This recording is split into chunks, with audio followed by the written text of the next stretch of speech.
Hello partner, physics के 5 अंक के क्वेश्चन के आगे बढ़ा रहे हैं। ठीक है, आज फिर हम लोग दो क्वेश्चन उठा रहे हैं। दो क्वेश्चन में से एक क्वेश्चन आना ही आना है। ठीक है, पहला क्वेश्चन हाइगेंस सिद्धांत के आधार पर प्रकाश के प्रवर्तन के नियम को सिद्ध करें या सत्यापित करें या व्याख्या करें। ठीक है, दूसरा क्वेश्चन जो है से हाइगेंस सिद्धांत के आधार पर प्रकाश के अपवर्तन के नियमों को सिद्ध करें या सत्यापित करें या व्याख्या करें। इसमें से हम पहला क्वेश्चन उठा रहे हैं। ठीक है, जिसका नाम है हाइगेंस सिद्धांत के आधार पर प्रकाश के प्रवर्तन के नियम को सिद्ध या सत्यापित या व्याख्या करें। ठीक है, तो हम आंसर में लिखे हाइगेंस सिद्धांत के आधार पर प्रकाश के प्रवर्तन के नियम की व्याख्या इस प्रकार है। ठीक है, इसके लिए इससे पहले हम लोग कि जो इसमें कंसेप्ट लगेगा आपका 10 क्लास का, उस कंसेप्ट को थोड़ा सा देख लेते हैं। कंसेप्ट का नाम है सर्वांगसम। आप त्रिभुज चैप्टर में पढ़ेंगे 10वां में, यदि नहीं पढ़े तो कोई बात नहीं है, यह हम कर लेंगे कब। देखिए दो त्रिभुज है, ओके, दो त्रिभुज है और ये दो त्रिभुज को हमको सिद्ध करना है। क्या सिद्ध करना? सर्वांगसम सिद्ध करना है। ठीक है, तो त्रिभुज है ए डैश बी डैश, और दूसरा त्रिभुज जो है से ए है, बी है और बी डैश है। पहला त्रिभुज में ए और ए डैश भीटी है, भुजा की लंबाई भीटी है, और दूसरे त्रिभुज में बी और बी डैश भुजा की लंबाई बीटी है, बीटी ने भीटी है। और angle A dash B A dash और बी डैश कितना है? 90 डिग्री है। कितना डिग्री है? 90। ठीक, उसी प्रकार से एंगल ए बी डैश कितना है? 90 डिग्री है। और भुजा देखिए ए और बी डैश और ए बी डैश दोनों कॉमन है, तो वही लिखे हम त्रिभुज ए डैश, त्रिभुज ए डैश बी डैश और त्रिभुज ए बी और बी डैश। ठीक है, में तो त्रिभुज ए डैश बी डैश यानी इसकी बात कर रहा है। देखिए जो बीच में आता है अल्फाबेट वही एंगल कहलाता है। ठीक है, तो ए डैश बी डैश, तो यहां बीच में कितना आया? बीच में कौन है? ए आया है, तो देखिए ए तो कितना है? ए ई है जो बराबर है ए बी, नहीं ऐसे बी, हाँ ए बी बी डैश, बीच में कौन हो गया? बी हो गया, तो एंगल बी, ये दोनों क्या है? इक्वल है 90-90। तो कौची से इक्वल है? तो समकोण त्रिभुज से, समकोण त्रिभुज से बराबर है। अगला है भुजा ए डैश है ना, बी डैश, देखिए इक्वल है किससे? तो भीटी दूरी से, दोनों का दूरी कितना है? भीटी लंबाई से। अगला भुजा ए बी डैश दोनों सेम है, तो ए बी डैश कॉमन से है ना, कॉमन से ओबिनिस्ट जिसको इंग्लिश में बोलते हैं। तो हम कह सकते हैं कि जब एगो कोण इक्वल है और दो गो भुजा इक्वल है तो त्रिभुज है ना आर एच एस सर्वांगसम से हो जाएगा। त्रिभुज ए डैश बी डैश सर्वांगसम होगा त्रिभुज ए बी डैश। तो हम कह सकते हैं ना कि ई भुजा बराबर ई भुजा, ई भुजा बराबर ई भुजा है ना, ई भुजा बराबर ई भुजा। ठीक है, ई भुजा बराबर ई भुजा और ई भुजा बराबर ई भुजा, तो वही लिखे एंगल ए डैश यानी ई वाला ए डैश बी और बी डैश, यानी इसका बात हम किए हैं, इसका बात यहां का बात किए हैं। ठीक, उसी प्रकार से बराबर हो जाएगा कौन? बी है ना, बी डैश ए, यानी इसका बात किए हैं। तो ये दोनों जो एंगल है कौन है जो बराबर हो जाएगा, इसी कंसेप्ट पर आधारित है ये डेरिवेशन। तो चलिए करते हैं। सबसे पहले हम लोग क्या करेंगे ना, फिगर ड्राइंग करेंगे। सबसे पहले हम लोग फिगर ड्राइंग करेंगे। ठीक है, तो देखते हैं फिगर किस तरह से। तो पहले हम लोग क्या करेंगे कि एगो हम लोग समतल पारेंगे, समतल। ठीक है, नाम देते हैं एम और एन। ठीक है, इसको कलर कर देते हैं, मैंने रंग देते हैं। तो एक पार्टी जो हो गया प्रवर्तक सतह, एक पर रजती सतह। ठीक है, अब इस पर पहले हम वेब फ्रंट पाड़ते हैं। क्या पाड़ते हैं? वेब फ्रंट, जिसको बोलते हैं तरंगाग्र हिंदी में। इसका नाम देते हैं ए और बी, और जैसे जैसे पार रहे वैसे वैसे मानने में लिखेंगे। माना कि एम एन प्रवर्तक सतह है, ठीक है, एम और एन जो है प्रवर्तक सतह है। अब देखिए एक तरंगाग्र पार रहे हैं, ठीक है, इसी पर इन्हें समान समान वेग से,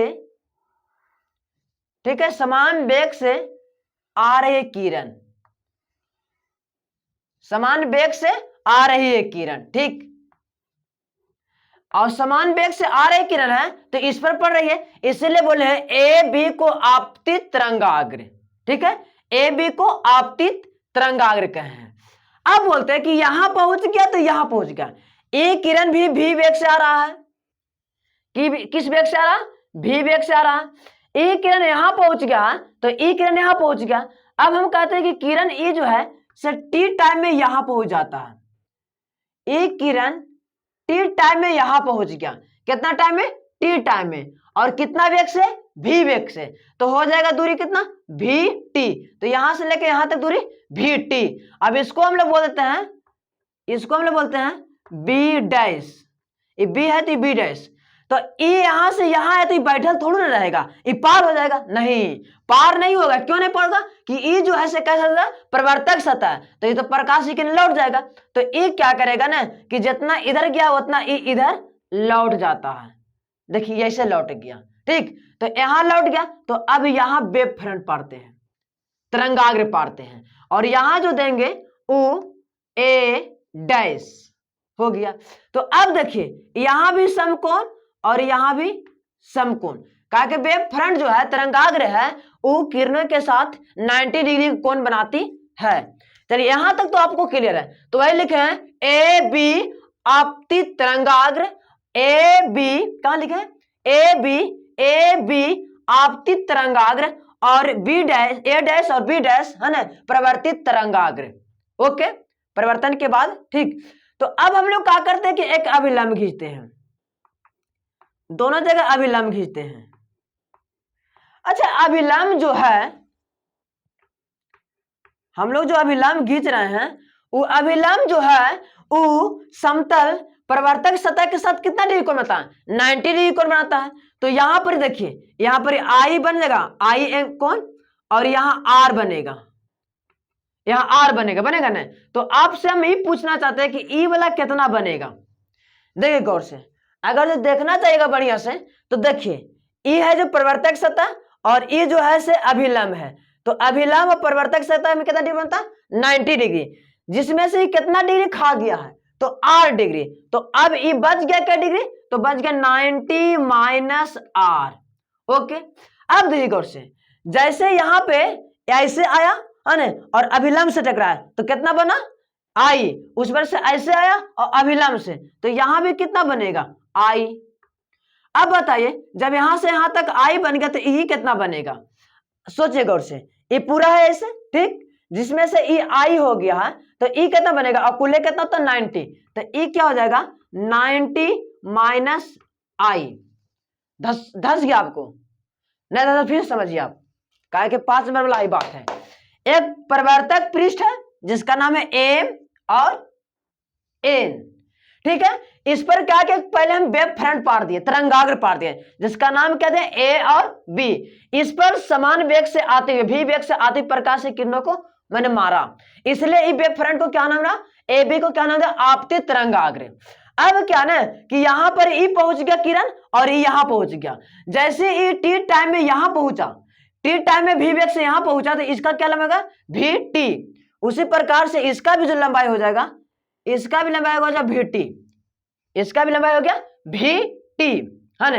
अब अभिलंब दोनों तरफ पार दिए, तो अभिलंब के साथ ई जो है किरण वो आई बनावेगा तो ई आर, और अभिलंब समतल के साथ कितना होता है? 90, जिसमें से आर हो गया, आर है, तो ई बच गया कितना? 90 माइनस आर। उसी प्रकार से देखिए ई भी आपतित है, ठीक, और यहां पर ही मारे तो आर, तो आर हो गया, तो पूरा 90 बनना चाहिए, तो आर में से 90 में से आर घट गया। अब चलते हैं हम लोग डेरिवेशन की ओर। तो उसी प्रकार से आगे लिखे हैं कोण आई जो आपतन कोण है, कोण आर जो है परिवर्तक कोण है, और भी टी है जो भी वेग से टी समय पर दूरी हो गया। ठीक है, तो लिखते हैं अब त्रिभुज ए डैश और बी डैश। ठीक, अगला त्रिभुज होगा ए और बी डैश में। गौर से देखिए आप, त्रिभुज ए डैश और बी डैश। ठीक है, अगला त्रिभुज क्या है, ए बी डैश आपको दिखाई दे रहा है। तो हम आपसे पूछते हैं कि एंगल ए डैश और बी डैश बराबर हो जाएगा कैसे, तो ए भी 90 और ए भी 90 क्या बराबर होगा बात, एंगल ए बी और बी डैश के। तो कारण बताइए, कंडीशन क्या है, कैसे हो जाएगा बात, तो लिखेंगे सम कोण त्रिभुज से। ठीक है, 90। उसी प्रकार से देखिए भुजा जो है से ए और ए डैश, भुजा ए और ए डैश बराबर है भुजा बी और बी डैश के, भुजा बी और बी डैश के। कारण बता दीजिए, तो कहिएगा कि भी टी दूरी से हो गया। अगला देखिए गौर से, अब देखते हैं कि ए और बी डैश जो है जिसको कर्ण बोलेगा, इसके कर्ण होता है, तो दोनों के लिए तो सेम है, तो हम लिख सकते हैं कि भुजा ए बी डैश बराबर है भुजा बी डैश के। कारण है तो कॉमन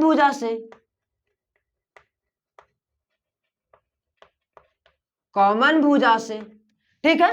तो अब बताइए कि एगो एंगल और दूगो साइड सेम है, एगो एंगल और दूगो साइड सेम है, तो ये दोनों जो त्रिभुज है, ये दोनों त्रिभुज जो सर्वांगसम हो जाएगा कि नहीं, हाँ, तो ये दोनों त्रिभुज जो हो गया, से सर्वांगसम हो गया। तो त्रिभुज ए डैश बी डैश सर्वांगसम त्रिभुज ए बी डैश। कारण बता दीजिए, तो कैसे हो गया, R H S सर्वांगसम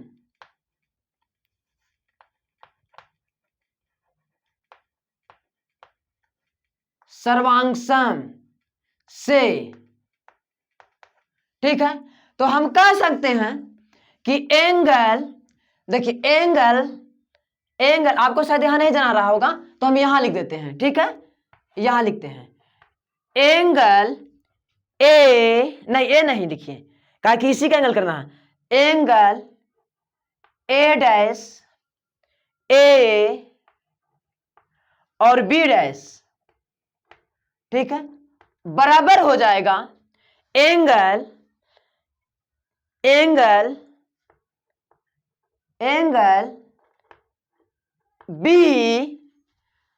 dash, angle B और बी डैश और ए। ठीक है, तो अब देखिए गौर से, ये दोनों हो जाएगा बराबर, ई बराबर हो जाएगा ई वाला और ई वाला। ठीक, तो इसका वैल्यू कितना है, तो इसका वैल्यू हो गया 90 माइनस आर, आई हो गया 90 माइनस आई। अब कहते हैं कि दोनों को एक तरफ कर देते हैं, है ना, न तो 90 से 90 काट दीजिए इस तरह से, तो बच गया माइनस आर बराबर माइनस आई, तो इसे ही काट देंगे, तो एंगल आर बराबर एंगल आई। यही मुझको सिद्ध करना था, यही सिद्ध करना था। नीचे लिख लीजिएगा, अतः नीचे लिख लीजिएगा, अतः आपतन कोण प्रवर्तन कोण के बराबर होता है। नीचे लिख लीजिएगा, आपतन कोण प्रवर्तन कोण के बराबर होता है। ये 5 अंक का आपको फिनिश हो गया। लेकिन जानते हैं कभी कभी आपसे क्या करेगा ना कि पहले हॉगेंस सिद्धांत को या हॉगेंस प्रिंसिपल को लिखें और उसके बाद हॉगेंस प्रिंसिपल के आधार पर प्रकाश के प्रवर्तन के नियम को सिद्ध करें। तो हॉगेंस प्रिंसिपल तो आप 2 अंक वाला में यादें कर लिए हैं, या तो बोलेगा ना कि तरंगाग्र को परिभाषित करें और उसके बाद ही क्वेश्चन दे देगा। ठीक, तो आप 2 अंक में याद कर ले हैं। ठीक, तो अब देखिए, अब हम लोग अगला क्वेश्चन में मिलेंगे। देखिए ये जो है याद करने वाला चीज नहीं है, ये आप रिवाइज करने वाला चीज है। यानी पैड उठाइए और उस पर 1 से 2 बार रिवाइज कीजिए, आपका फिनिश हो जाएगा। अब अगले क्वेश्चन की ओर चलते हैं।